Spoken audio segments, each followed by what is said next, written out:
A pulse of light of duration 100 nanoseconds is absorbed completely by a small object initially at rest.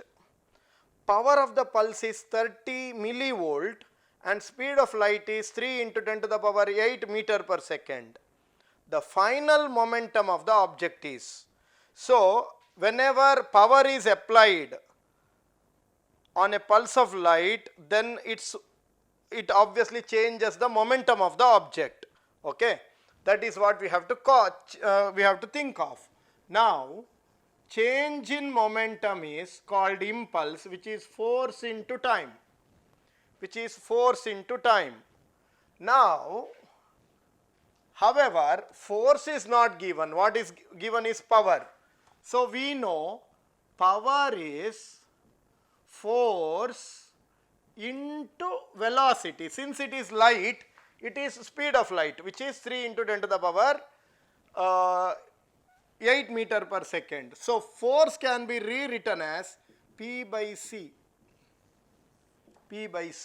So substituting that, change in momentum, this is power P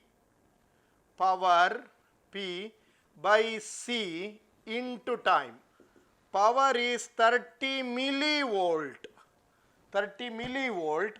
Time is 100 nanoseconds divided by C is speed of light in air, 3 into 10 to the power 8 meter per second. So calculating this, 3 ones are, this is 10s are, 10 to the power minus 2, 10 to the power plus 2 cancels. So this is 10 to the power minus 2, 10 to the power plus 2. So 10 to the power 8 goes up to the numerator. So 10 to the power minus 17 it will become.